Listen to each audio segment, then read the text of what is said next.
การอ่านพระธรรมของพระเจ้าองค์ทรงฤทธานุภาพสูงสุดการปรากฏตัวและภารกิจของพระเจ้ายุคแห่งราชอาณาจักรแม่นยุคแห่งพระธรรมในยุคแห่งราชอาณาจักรพระเจ้าใช้พระธรรมเพื่อนำไปสู่ยุคใหม่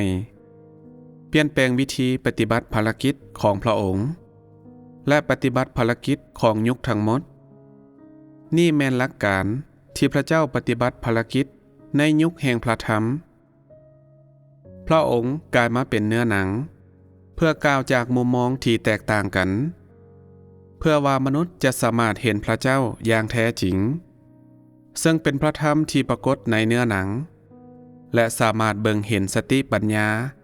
และความอัศจรรย์ของพระองค์ภารกิจดังกล่าวแม่นถูกปฏิบัติเพื่อบรรลุเป้าหมายของการเอาชนะมนุษย์ได้ดีขึ้นเฮ็ดให้มนุษย์สมบูรณ์แบบและกำจัดมนุษย์ซึ่งเป็นความหมายที่แท้จริงของการใช้พระธรรมเพื่อดำเนินภารกิจในยุคแห่งพระธรรมผ่านพระธรรมเหล่านี้ผู้คนมารู้จักภารกิจของพระเจ้าอุปนิสัยของพระเจ้าธาตุแท้ของมนุษย์และสิ่งที่มนุษย์ควรเข้าเฮ็ดผ่านพระธรรมภารกิจที่พระเจ้าต้องการเฮ็ดในยุคแห่งพระธรรมจะเกิดผลอย่างสมบูรณ์ผ่านพระธรรมเหล่านี้ผู้คนจะถูกเปิดโปงกำจัดและทดลองผู้คนได้เห็นพระธรรมของพระเจ้าได้ยินพระธรรมเหล่านี้และรับรู้ว่าการมีอยู่จริงของพระธรรมเหล่านี้ผลตามมาก็คือพวกเขาได้มาเชื่อในการมีอยู่จริงของพระเจ้าในฤทธานุภาพสูงสุดและสติปัญญาของพระเจ้าพร้อมทั้งในความฮักที่พระองค์มีต่อมนุษย์และความปรารถนาของพระองค์เพื่อช่วยให้มนุษย์หลอดพ้นคำว่าพระธรรมอาจเป็นสิ่งที่ง่ายดายและธรรมดาแต่พระธรรมที่ออกจากปากของพระเจ้าที่บังเกิดเป็นมนุษย์ได้สั่นสะเทือนจักรวาลพวกมันเปลี่ยนหัวใจของผู้คนเปลี่ยนแปลงแนวคิดและอุปนิสัยเดิมของพวกเขา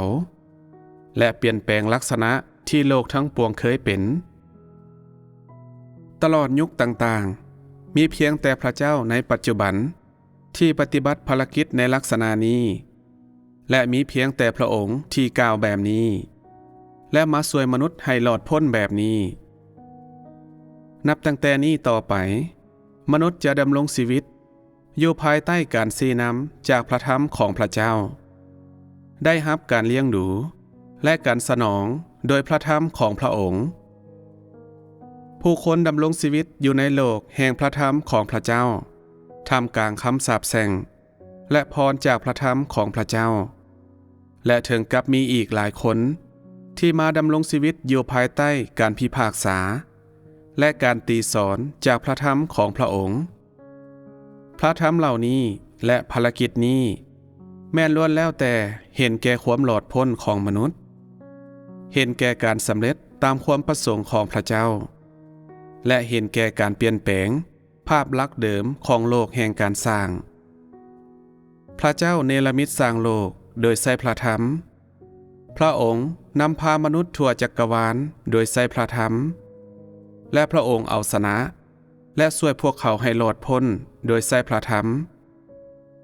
ในที่สุดแล้วพระองค์ก็จะใช้พระธรรมนำโลกเดิมทั้งปวงไปสู่จุดสิ้นสุดแล้วสำเร็จแผนการคุ้มครองทั้งหมดของพระองค์ตลอดยุคแห่งราชอาณาจักร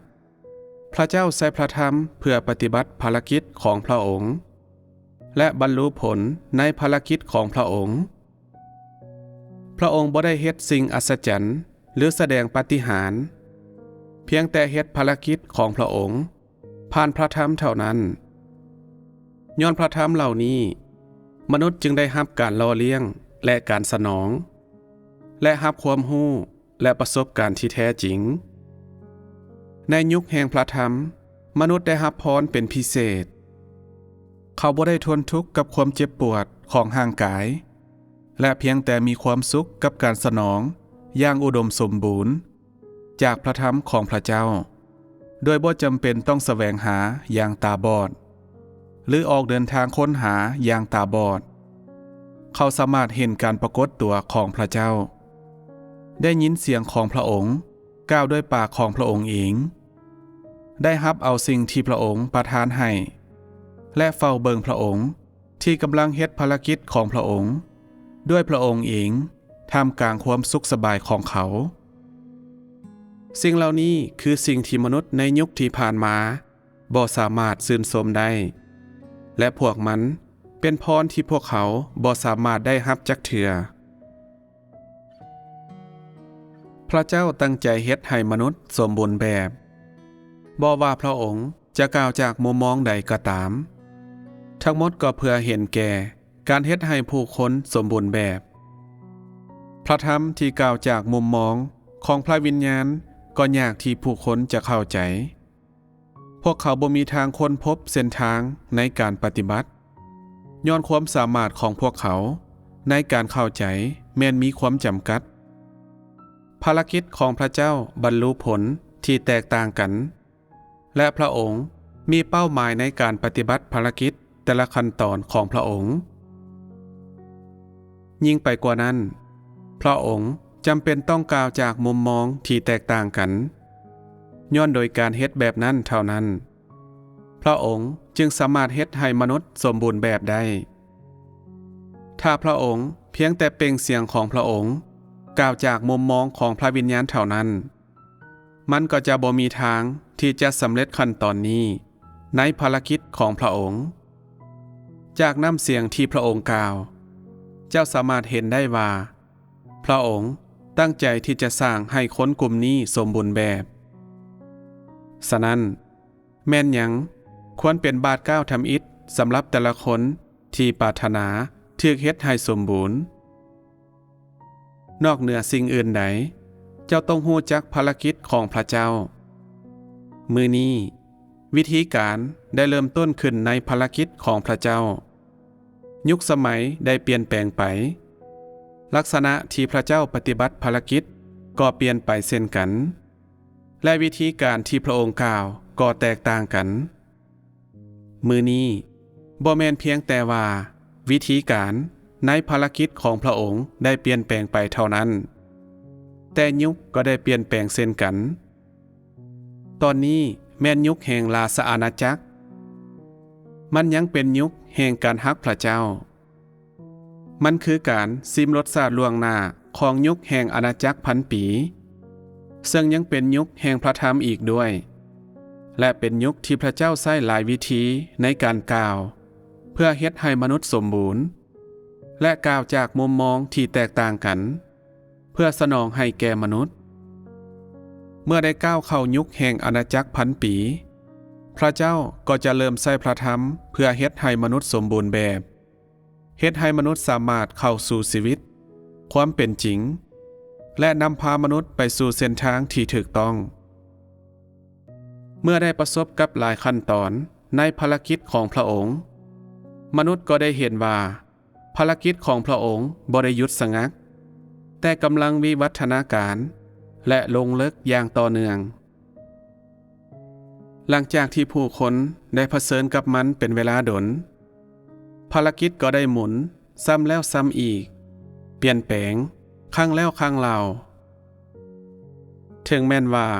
มันจะมีการเปลี่ยนแปลงหลายซ้ำใดก็ตามมันบ่เคยเบี่ยงเบนจากจุดประสงค์ของพระเจ้าในการนำความหลอดพ้นมาสู่มนุษยชาติถึงแม้นว่าจะมีการเปลี่ยนแปลง10,000 ครั้งก็ตามมันก็บ่เคยหันเหออกจากจุดประสงค์เดิมของมันบ่ว่าวิธีการในภารกิจของพระเจ้าอาจเปลี่ยนแปลงแนวใดก็ตามภารกิจนี้ก็บ่เคยออกจากความจริงหรือจากชีวิตจักเทื่อการเปลี่ยนแปลงในวิธีการปฏิบัติภารกิจแม่นเกี่ยวข้องกับการเปลี่ยนแปลงในรูปแบบของภารกิจและมุมมองที่พระเจ้ากล่าวเท่านั้นบ่มีการเปลี่ยนแปลงในจุดประสงค์หลักในภารกิจของพระองค์การเปลี่ยนแปลงในน้ำเสียงของพระองค์ และวิธีการในภารกิจของพระองค์เกิดขึ้นเพื่อบรรลุผลการเปลี่ยนแปลงในน้ำเสียงบ่ได้หมายความถึงการเปลี่ยนแปลงในจุดประสงค์หรือหลักการที่อยู่เบื้องหลังของภารกิจผู้คนเชื่อในพระเจ้าเพื่อการแสวงหาชีวิตเป็นหลัก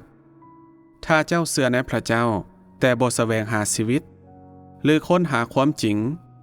หรือความรู้เกี่ยวกับพระเจ้าแล้วนี้ก็บ่แม่นความเชื่อในพระเจ้าแล้วมันเป็นจริงบ่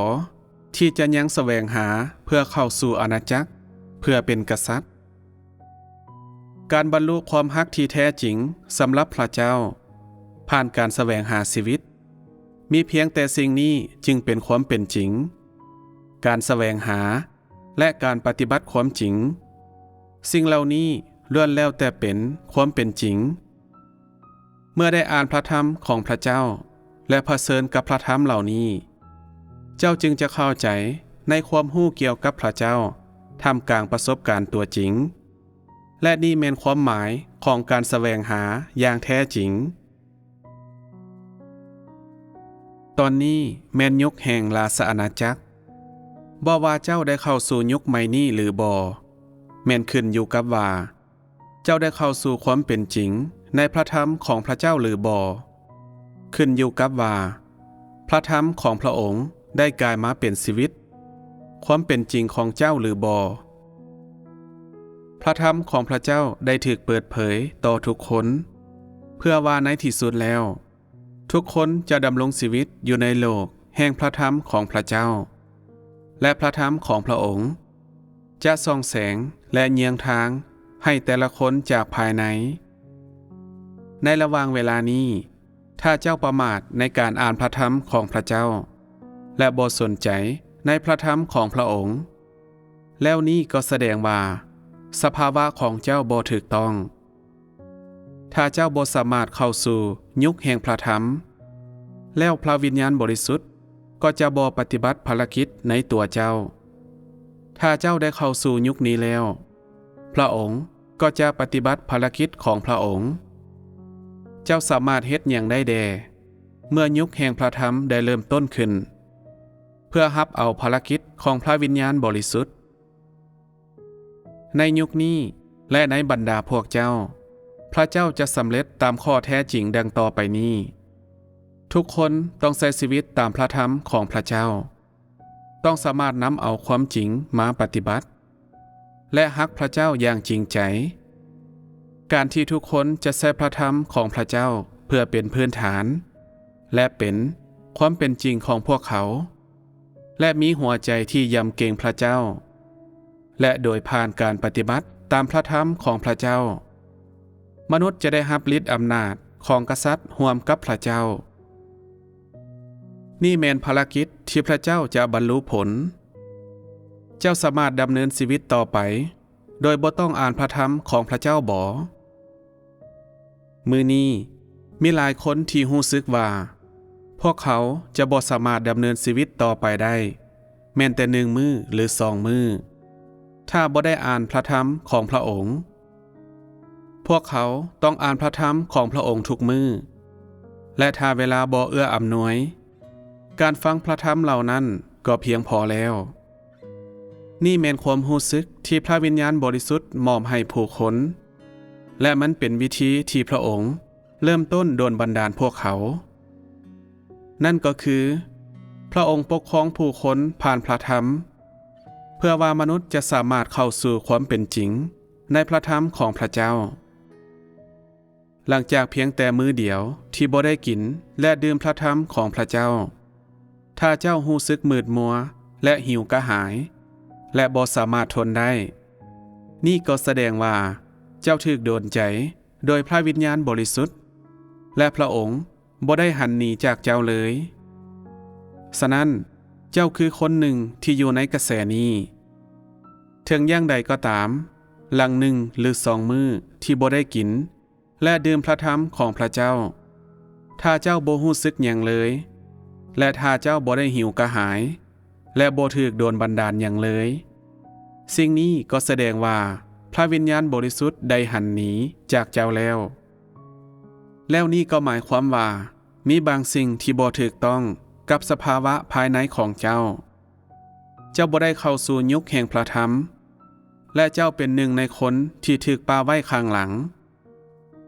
พระเจ้าใช้พระธรรมเพื่อปกครองผู้คนเจ้ารู้สึกดีถ้าเจ้ากินและดื่มพระธรรมของพระเจ้าและถ้าเจ้าบ่เฮ็ดแบบนั้นเจ้าก็จะบ่มีเส้นทางที่จะเดินตามพระธรรมของพระเจ้าได้กลายมาเป็นอาหารของผู้คนและพลังที่ขับเคลื่อนพวกเขาพระคัมภีร์ได้กล่าวไว้ว่ามนุษย์จะบ่เลี้ยงชีวิตด้วยอาหารอย่างเดียวแต่ด้วยพระธรรมทุกข้อที่ออกมาจากปากของพระเจ้ามื้อนี้พระเจ้าจะเฮ็ดให้ภารกิจนี้สำเร็จและพระองค์จะสำเร็จตามข้อแท้จริงในพวกเจ้ามันเป็นไปได้แนวใดที่ในอดีตผู้คนสามารถดำเนินชีวิตไปหลายมื้อโดยบ่ได้อ่านพระธรรมของพระเจ้าแต่สามารถกินและเฮ็ดเวียกงานได้เป็นปกติแต่สิ่งนี้บ่แม่นความจริงในมื้อนี้ในยุคนี้พระเจ้าใช้พระธรรมเพื่อปกครองทุกสิ่งเป็นหลักมนุษย์ถูกพิพากษาและถูกเฮ็ดให้สมบูรณ์โดยผ่านพระธรรมของพระเจ้าแล้วในที่สุดก็ถูกนำเข้าสู่อาณาจักรมีเพียงแต่พระธรรมของพระเจ้าเท่านั้นที่สามารถสนองให้แก่ชีวิตของมนุษย์และมีเพียงแต่พระธรรมของพระเจ้าเท่านั้นที่สามารถมอบแสงสว่างให้แก่มนุษย์และเส้นทางให้ปฏิบัติโดยเฉพาะในยุคแห่งราชอาณาจักรตราบใดที่เจ้าบ่หันเหจากความเป็นจริงในพระธรรมของพระเจ้ากินและดื่มพระธรรมของพระองค์ในแต่ละมื้อพระเจ้าก็จะสามารถเฮ็ดให้เจ้าสมบูรณ์ได้การแสวงหาชีวิตบ่แม่นสิ่งที่สามารถหีบด่วนได้การเจริญเติบโตในชีวิตบ่ได้เกิดขึ้นในมื้อหนึ่งหรือ2มื้อภารกิจของพระเจ้าเป็นปกติและเป็นจริงและมีขบวนการที่มันจำเป็นต้องผ่านพระเยซูที่บังเกิดเป็นมนุษย์ใช้เวลาถึง33 ปีครึ่งเพื่อสำเร็จภารกิจแห่งการถือขึงเทิงไม้กางเขนของพระองค์แล้วภารกิจแห่งการสำลาล้างและการเปลี่ยนแปลงชีวิตของมนุษย์ภารกิจที่ยุ่งยากที่สุดเดมันบ่แม่นเรื่องง่ายที่จะสร้างมนุษย์ธรรมดาคนหนึ่งสำแดงออกถึงพระเจ้าโดยเฉพาะแมนเพื่อให้คนที่เกิดในสวนศาสตร์ของมังกรแดงที่ยิ่งใหญ่ซึ่งเป็นคนที่มีความสามารถต่ำและต้องได้ใช้เวลาดนสำหรับพระธรรมและภารกิจของพระเจ้าฉะนั้นอย่าใจห้อนอยากเห็นผลเจ้าต้องห้าวหันในการกินและดื่มพระธรรมของพระเจ้าและพยายามหลายขึ้นในพระธรรมของพระเจ้าเมื่อเจ้าอ่านพระธรรมของพระองค์แล้วเจ้าต้องสามารถนำพระธรรมเหล่านั้นเข้าในการปฏิบัติตัวจริงเพิ่มทวีความรู้ความเข้าใจ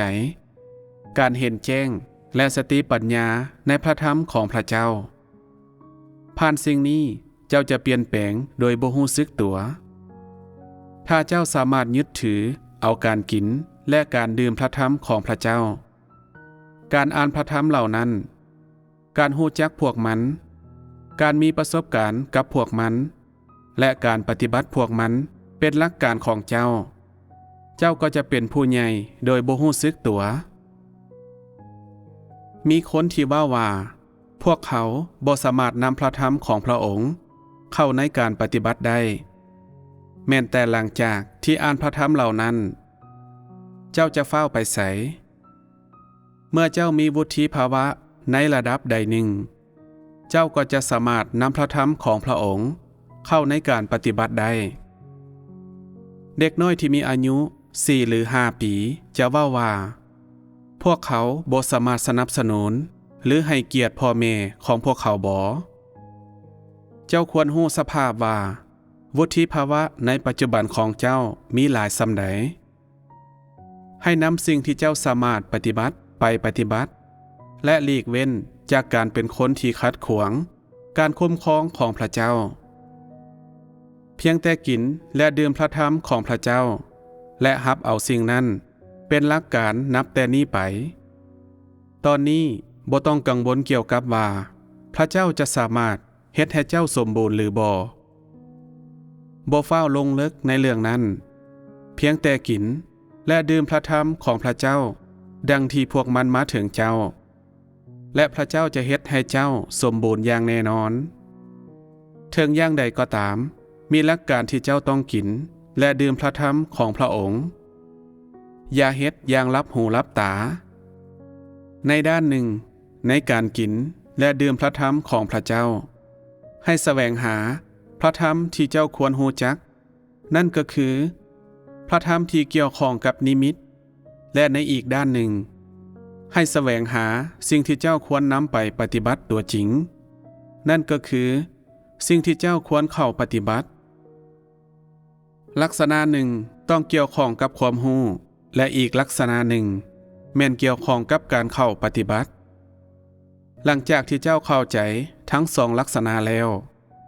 เมื่อเจ้าเข้าใจในสิ่งที่เจ้าควรรู้และสิ่งที่เจ้าควรปฏิบัติเจ้าก็จะรู้วิธีกินและดื่มพระทัยของพระเจ้าโดยก้าวไปข้างหน้าการเว้าถึงพระทัยของพระเจ้าควรเป็นหลักการที่เจ้าเว้าโดยปกติแล้วเมื่อพวกเจ้ามาอยู่ร่วมกันพวกเจ้าควรโอ้ล้มกันเกี่ยวกับพระทัยของพระเจ้าเอาพระทัยของพระเจ้าเป็นเนื้อในใจความในการพัวพันของพวกเจ้าเว้าเกี่ยวกับสิ่งที่พวกเจ้าฮู้เกี่ยวกับพระทัยเหล่านี้วิธีที่พวกเจ้าจะนำพระทัยไปปฏิบัติและวิธีที่พระวิญญาณบริสุทธิ์ปฏิบัติภารกิจตราบใดที่เจ้าสนทนาเกี่ยวกับพระทัยของพระเจ้าพระวิญญาณบริสุทธิ์จะเยียงทางให้แก่เจ้าการสร้างโลกแห่งพระทัยของพระเจ้าให้สำเร็จแม้นต้องได้อาศัยการร่วมมือจากมนุษย์ถ้าเจ้าบ่เข้าสู่สิ่งนี้พระเจ้าก็จะบ่มีทางปฏิบัติภารกิจได้ถ้าเจ้าหุบปากของเจ้าไว้และบ่เว้าเกี่ยวกับพระทัยของพระองค์พระองค์ก็จะบ่มีทางที่จะเยียงทางให้แก่เจ้าเมื่อใดก็ตามที่เจ้าบ่ค้าเวียกให้เว้าเกี่ยวกับพระทัยของพระเจ้าและอย่าเพียงแต่เข้าร่วมในการโอ้ล้มเกี่ยวกับเรื่องให้สาระให้ชีวิตของเจ้าเต็มไปด้วยพระทัยของพระเจ้ามีแต่เมื่อนั้นเจ้าจึงจะกลายเป็นผู้เชื่อที่เลื่อมใสมันบ่เกี่ยวกับว่าการสนทนาของเจ้าเป็นเพียงเรื่องผิวเผินหรือบ่ถ้าปราศจากความตื้นก็บ่สามารถมีความลึกมันต้องผ่านขบวนการผ่านการฝึกฝนของเจ้าได้เข้าใจการเยียงทางของพระวิญญาณบริสุทธิ์ต่อเจ้าและวิธีกินและดื่มพระทัยของพระเจ้าอย่างมีประสิทธิภาพหลังจากช่วงเวลาของการกวดสอบเจ้าจะเข้าสู่ความเป็นจริงในพระทัยของพระเจ้าเพียงแต่ถ้าเจ้าตั้งใจร่วมมือเจ้าจึงจะสามารถได้รับภารกิจของพระวิญญาณบริสุทธิ์ในหลักการกินและดื่มพระทัยของพระเจ้าหนึ่งอย่างแม่นเกี่ยวข้องกับความรู้และอีกหนึ่งอย่างแม่นเกี่ยวกับการเข้าปฏิบัติเจ้าควรรู้พระทัยอันใดเจ้าควรมารู้จักพระทัยที่เกี่ยวข้องกับนิมิตเช่นพระทัยที่เกี่ยวข้องกับว่าภารกิจของพระเจ้าได้เข้าสู่ยุคใดในตอนนี้พระเจ้าต้องการบรรลุผลหยังในตอนนี้การบังเกิดเป็นมนุษย์แม่นหยังและอื่นๆอีกทั้งหมดนี้แม่นเกี่ยวกับนิมิตเส้นทางที่มนุษย์ควรเข้าหมายถึงหยังสิ่งนี้หมายถึงพระทัยของพระเจ้าที่มนุษย์ควรปฏิบัติตามและเข้าปฏิบัติสิ่งที่ได้กล่าวมาข้างเทิงแม่นลักษณะสองอย่างของการกินและการดื่มพระทัยของพระเจ้านับจากนี้ไปให้กินและดื่มพระทัยของพระเจ้าในลักษณะนี้ถ้าเจ้ามีความเข้าใจที่ชัดเจนในพระทัยของพระเจ้าที่เกี่ยวกับนิมิตแล้วมันก็บ่จำเป็นต้องสืบต่ออ่านพวกมันตลอดเวลาสิ่งที่สำคัญหลักๆก็คือการกิน และดื่มพระธรรมเกี่ยวกับการเข้าปฏิบัติให้หลายขึ้นเช่นวิธีการหันหัวใจของเจ้าเข้าหาพระเจ้าวิธีสงบหัวใจของเจ้าต่อหน้าพระเจ้าและวิธีการกบฏต่อเนื้อหนังสิ่งเหล่านี้แม่นสิ่งที่เจ้าควรนำไปปฏิบัติถ้าบ่ฮู้วิธีกินและดื่มพระธรรมของพระเจ้าการสนทนาที่แท้จริง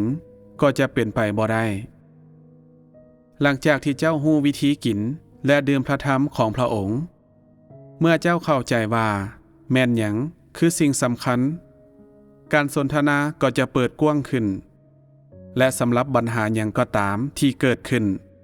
เจ้าก็จะสามารถสนทนาและเข้าใจความเป็นจริงเมื่อกำลังสนทนาเกี่ยวกับพระธรรมของพระเจ้าถ้าเจ้าบ่มีความเป็นจริงแล้วเจ้าก็บ่ได้เข้าใจว่าแม่นหยังคือสิ่งสำคัญซึ่งแสดงให้เห็นว่าเจ้าบ่ฮู้วิธีกินและดื่มพระธรรมของพระเจ้าบางคนอาจรู้สึกเมื่อยเมื่อกำลังอ่านพระธรรมของพระเจ้าซึ่งบ่แม่นสภาวะที่ปกติสิ่งที่ปกติก็คือการบ่รู้สึกเมื่อยในการอ่านพระธรรมของพระเจ้าจักเทื่อและเห็นพระธรรมของพระเจ้าเป็นสิ่งที่ดีอยู่เสมอนี่แม่นวิธีการที่คนที่ได้เข้าสู่พระธรรมได้กินและดื่มพระธรรมของพระเจ้าเมื่อเจ้ารู้สึกว่าพระธรรมของพระเจ้าเป็นจริงหลายขึ้นและเป็นสิ่งที่มนุษย์ควรปฏิบัติแท้ๆเมื่อเจ้ารู้สึกว่าพระธรรมของพระองค์สามารถช่วยเหลือและเป็นประโยชน์ต่อมนุษย์อย่างยิ่งและพวกมันคือการสนองให้แก่ชีวิตของมนุษย์นั่นก็คือพระวิญญาณบริสุทธิ์ที่ได้มอบความรู้สึกนี้ให้แก่เจ้าและเป็นพระวิญญาณบริสุทธิ์ที่โดนบันดาลเจ้าสิ่งนี้พิสูจน์ให้เห็นว่าพระวิญญาณบริสุทธิ์กำลังปฏิบัติภารกิจในตัวเจ้าและพระเจ้าบ่ได้หันหนีจากเจ้าเมื่อเห็นว่าพระเจ้ามีแต่กล่าวพระธรรมอยู่เสมอบางคนก็เริ่มเมื่อยกับพระธรรมของพระองค์และคิดว่าบ่มีผลหยังบ่ว่าพวกเขาจะอ่านพระธรรมหรือบ่ซึ่งบ่แม่นสภาวะที่ปกติพวกเขาขาดหัวใจที่หิวกระหายเพื่อเข้าสู่ความเป็นจริงและคนแบบนั้นบ่หิวกระหายหรือให้ความสำคัญแก่การถือเคล็ดให้สมบูรณ์เมื่อใดก็ตามที่เจ้าเห็นว่าเจ้าบ่หิวกระหายหาพระธรรมของพระเจ้าสิ่งนี้ก็แสดงให้เห็นว่าเจ้าบ่ได้อยู่ในสภาวะที่ปกติในอดีตการที่พระเจ้าหันหนีจากเจ้าหรือบ่แม่นสามารถกำหนดได้โดยการที่เจ้ามีความสงบภายในหรือบ่และเจ้ามีความสุขหรือบ่ตอนนี้สิ่งสำคัญก็คือเจ้าหิวกระหายหาพระธรรมของพระเจ้าหรือบ่พระธรรมของพระองค์คือความเป็นจริงของเจ้าหรือบ่เจ้ามีความเชื่อหรือบ่และเจ้าสามารถเฮ็ดทุกสิ่งที่เจ้าสามารถเฮ็ดได้เพื่อพระเจ้าหรือบ่เว้าอีกอย่างหนึ่งก็คือมนุษย์ถูกตัดสินโดยความเป็นจริงในพระธรรมของพระเจ้าพระเจ้าชี้นำพระธรรมของพระองค์ต่อมนุษย์ชาติทั้งปวงถ้าเจ้าเต็มใจอ่านพระธรรมพระองค์ก็จะส่องแสงให้แก่เจ้าแต่ถ้าเจ้าบ่เต็มใจพระองค์ก็จะบ่ส่องแสงให้แก่เจ้าพระเจ้าส่องแสงสว่างแก่คนที่หิวและกระหายหาความชอบธรรมและพระองค์ส่องแสงสว่างให้แก่คนที่แสวงหาพระองค์บางคนว่าพระเจ้าบ่ได้ส่องแสงสว่างให้แก่พวกเขาถึงแม้นหลังจากที่พวกเขาอ่านพระธรรมของพระองค์แต่เจ้าอ่านพระธรรมเหล่านี้ในลักษณะใดถ้าเจ้าอ่านพระธรรมของพระองค์ในลักษณะที่มนุษย์ที่นั่งอยู่เทิงหลังม้าแนมเบิ่งดอกไม้และบ่ให้ความสำคัญแก่ความเป็นจริงพระเจ้าจะส่องแสงสว่างให้แก่เจ้าได้แนวใดคนที่บ่เสิร์ชสู่พระธรรมของพระเจ้าจะถูกพระองค์เฮ็ดให้สมบูรณ์ได้แนวใดถ้าเจ้าบ่เสิร์ชสู่พระธรรมของพระเจ้าแล้วเจ้าก็จะบ่มีความจริงและความเป็นจริง ถ้าเจ้าเสิร์ชสู่พระธรรมของพระองค์แล้วเจ้าจะสามารถนำความจริงไปปฏิบัติและมีแต่ในเมื่อนั้นเจ้าจึงจะมีความเป็นจริงนี่คือเหตุผลที่เจ้าต้องกินและดื่มพระธรรมของพระเจ้าอยู่ตลอดเวลาบ่ว่าเจ้าจะค้าเวียกหรือบ่ว่าสถานการณ์จะดีหรือบ่และบ่ว่าเจ้ากำลังถูกทดลองหรือบ่สรุปก็คือพระธรรมของพระเจ้าคือพื้นฐานของการมีอยู่ของมนุษย์บ่มีไผสามารถหันหนีจากพระธรรมของพระองค์ได้แต่ต้องกินพระธรรมของพระองค์ดังที่พวกเขากินข้าว3 คาบต่อมื้อการถูกเฮ็ดให้สมบูรณ์และการถูกรับเอาโดยพระเจ้าเป็นเรื่องง่ายแบบนั้นบ่ว่าเจ้าจะเข้าใจในปัจจุบันหรือบ่และบ่ว่าเจ้ามีความเข้าใจเกี่ยวกับภารกิจของพระเจ้าหรือบ่เจ้าก็ต้องกินและดื่มพระธรรมของพระเจ้าให้หลายเท่าที่จะหลายได้นี่คือการเข้าสู่หนทางที่ห้าวหันหลังจากที่ได้อ่านพระธรรมของพระเจ้าให้เฝ้าปฏิบัติสิ่งที่เจ้าสามารถปฏิบัติได้และปล่อยวางสิ่งที่เจ้าบ่สามารถปฏิบัติได้ก่อนอาจจะมีพระธรรมของพระเจ้าหลายข้อที่เจ้าบ่สามารถเข้าใจได้ในตอนต้นแต่หลังจากนั้น2 หรือ 3 เดือนบางเทื่อก็1 ปีเจ้าก็จะเข้าใจมันเป็นแบบนี้ได้แนวใดมันเป็นเพราะพระเจ้าบ่สามารถเฮ็ดให้มนุษย์สมบูรณ์ได้เพียงมือ1 หรือ 2 มือในเวลาส่วนใหญ่เมื่อเจ้าอ่านพระธรรมของพระองค์เจ้าอาจบ่เข้าใจในทันทีในเวลานั้นมันอาจเบิ่งคือกับว่าเป็นหนังสือธรรมดาเจ้าต้องมีประสบการณ์กับพระธรรมเหล่านั้นในระยะหนึ่งก่อนที่เจ้าจะสามารถเข้าใจพวกมันได้ย้อนพระเจ้าได้กล่าวพระธรรมไว้อย่างหลวงหลาย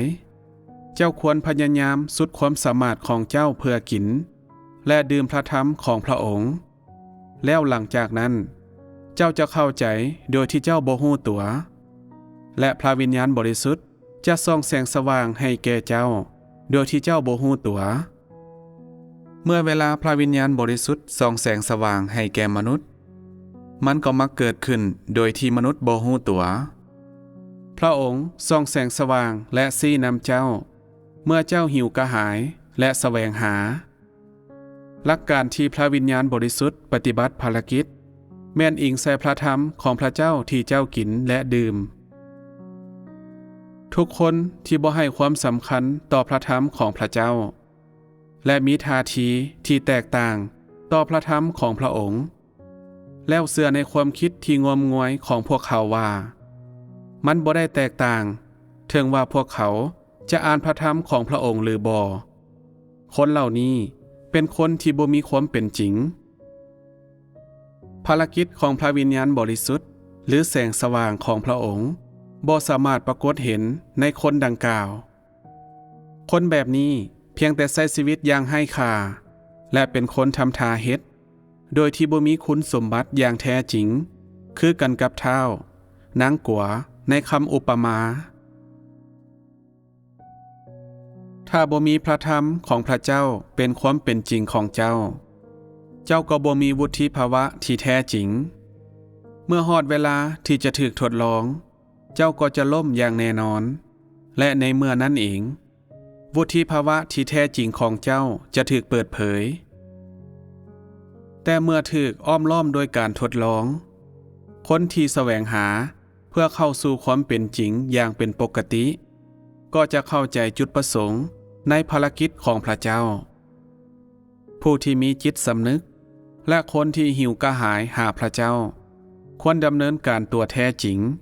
เพื่อตอบแทนพระเจ้าสำหรับความฮักของพระองค์ผู้ที่บ่มีความเป็นจริงแม้นบ่สามารถยึดมั่นเมื่อเผชิญหน้ากับแม้นแต่ปัญหาเล็กน้อยสิ่งดังกล่าวคือความแตกต่างระหว่างคนที่มีวุฒิภาวะแท้จริงและคนที่บ่มีถึงแม้นว่าพวกเขา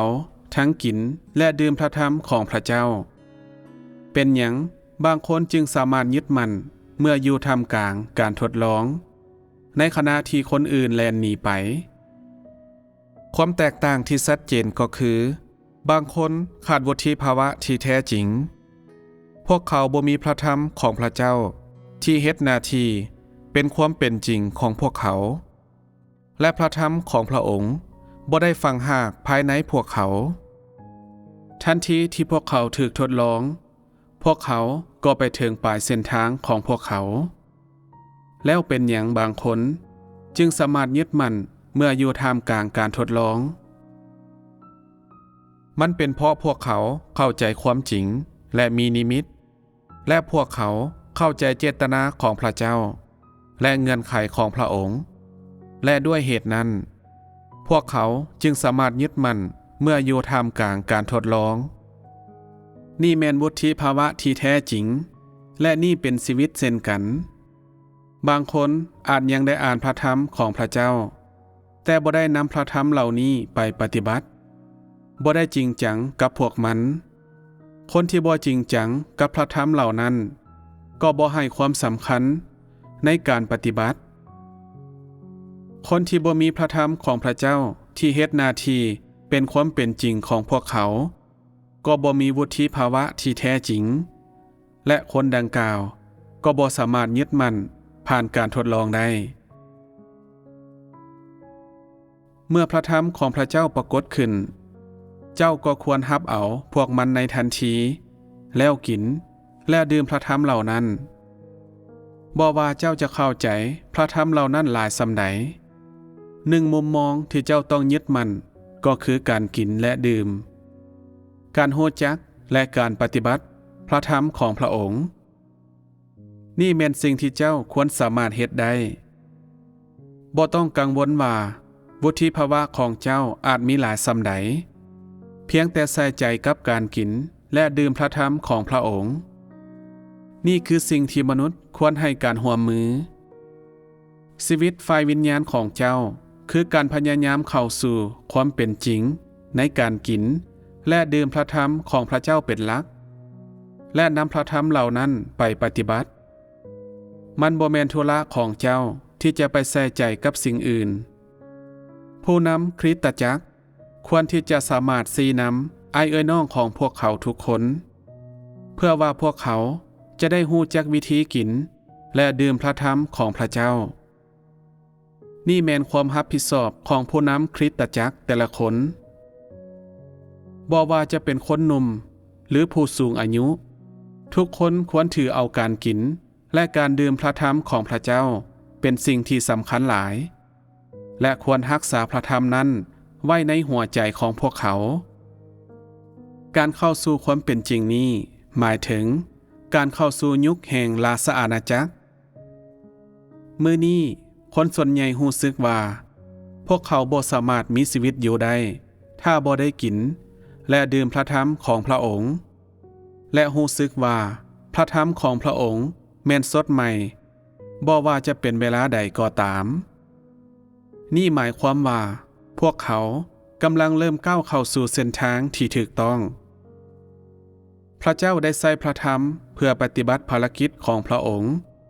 และสนองให้แก่มนุษย์เมื่อทุกคนปรารถนาและหิวกระหายหาพระธรรมของพระเจ้ามนุษยชาติก็จะเข้าสู่โลกแห่งพระธรรมของพระองค์พระเจ้าได้กล่าวไว้อย่างหลวงหลายเจ้าฮู้หลายส่ำใดเจ้าได้นำไปปฏิบัติหลายส่ำใดถ้าผู้นำคริสตจักรที่บ่ได้ซี้นำไอ้น้องของพวกเขาเข้าสู่ความเป็นจริงในพระธรรมของพระเจ้าแล้วพวกเขาก็ได้ปาลาหน้าที่ของพวกเขา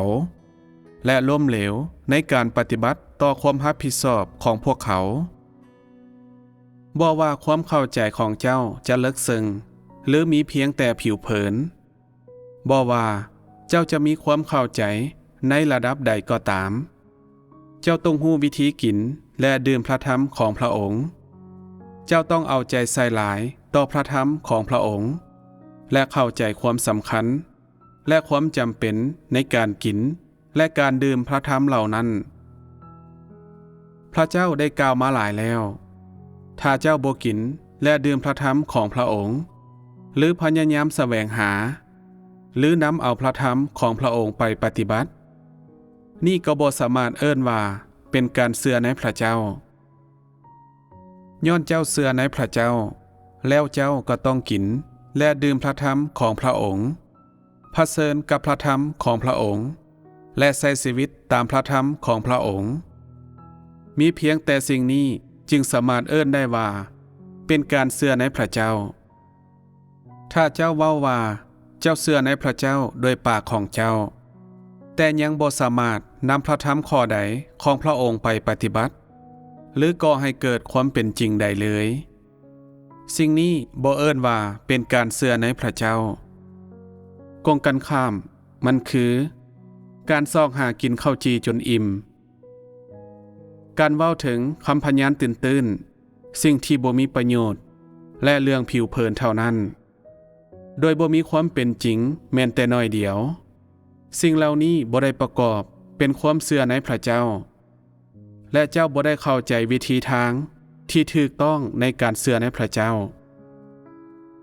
เป็นหยังเจ้าจึงต้องกินและดื่มพระทัยของพระเจ้าให้ได้หลายเท่าที่เป็นไปได้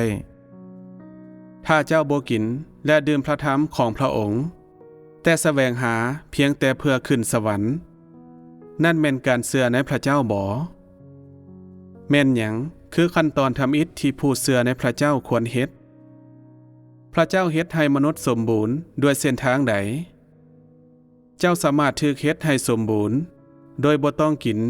และดื่มพระทัยของพระเจ้าบ่เจ้าสามารถถือว่าเป็นประชาชนในอาณาจักรโดยบ่มีพระทัยของพระเจ้าที่เฮ็ดหน้าที่เป็นความเป็นจริงของเจ้าบ่ความเชื่อในพระเจ้าแม่นหมายถึงอย่างแท้ๆอย่างน้อยที่สุดผู้เชื่อในพระเจ้าควรประพฤติดีในภายนอก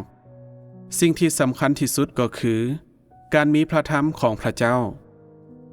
บ่ว่าด้วยหยังก็ตามเจ้าบ่สามารถหันหนีจากพระทัยของพระองค์ได้การรู้จักพระเจ้าและการตอบสนองต่อเจตนาของพระองค์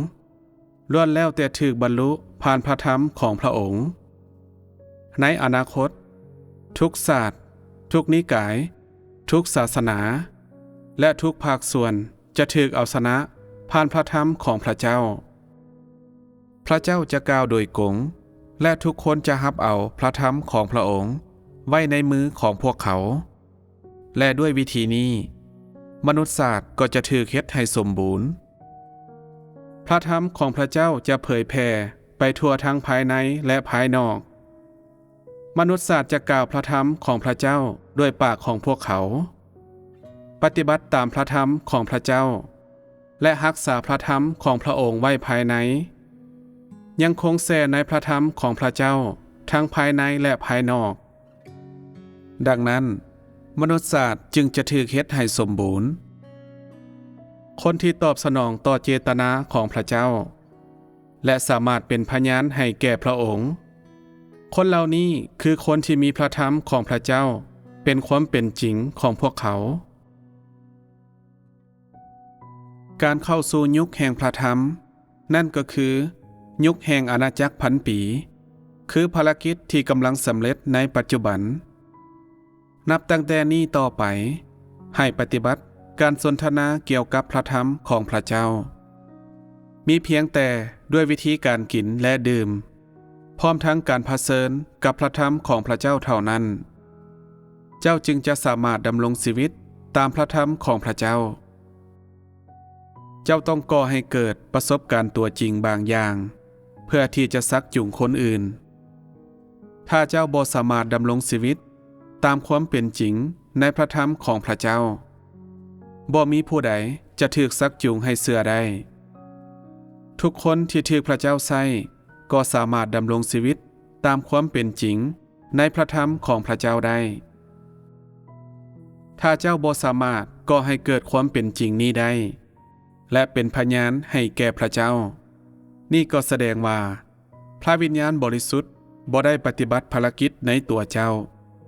และเจ้าก็บ่ได้ถูกเฮ็ดให้สมบูรณ์นี่คือความสำคัญในพระทัยของพระเจ้า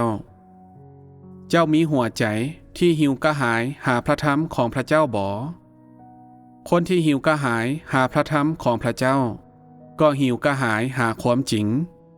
และมีเพียงแต่คนแบบนั้นจึงจะได้รับพรจากพระเจ้าในอนาคตมันจะมีพระธรรมอีกหลายข้อที่พระเจ้าจะกล่าวต่อทุกศาสนาและทุกนิกายต่างๆพระองค์กล่าวก่อนและเปล่งเสียงของพระองค์ท่ามกลางพวกเจ้าเพื่อเฮ็ดให้พวกเจ้าสมบูรณ์ก่อนที่จะสืบต่อกล่าวและเปล่งเสียงของพระองค์ท่ามกลางคนต่างชาติเพื่อเอาชนะพวกเขาผ่านพระธรรมของพระองค์ทุกคนจะเชื่อมั่นอย่างจริงใจและอย่างสิ้นเชิงผ่านพระธรรมของพระเจ้าและการเปิดเผยของพระองค์อุปนิสัยที่เสื่อมทรามของมนุษย์จะหายไปเขาจะรับเอาลักษณะของมนุษย์และอุปนิสัยที่กบฏของเขาก็จะลดลง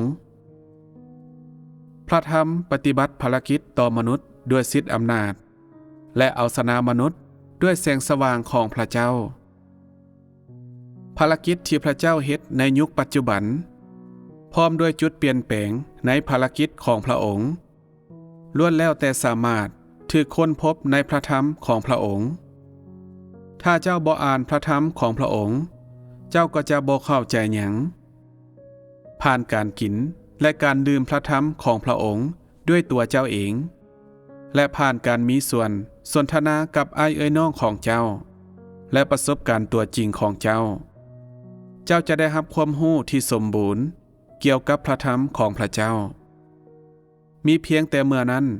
เจ้าจึงจะสามารถใช้ชีวิตตามความเป็นจริงอย่างแท้จริง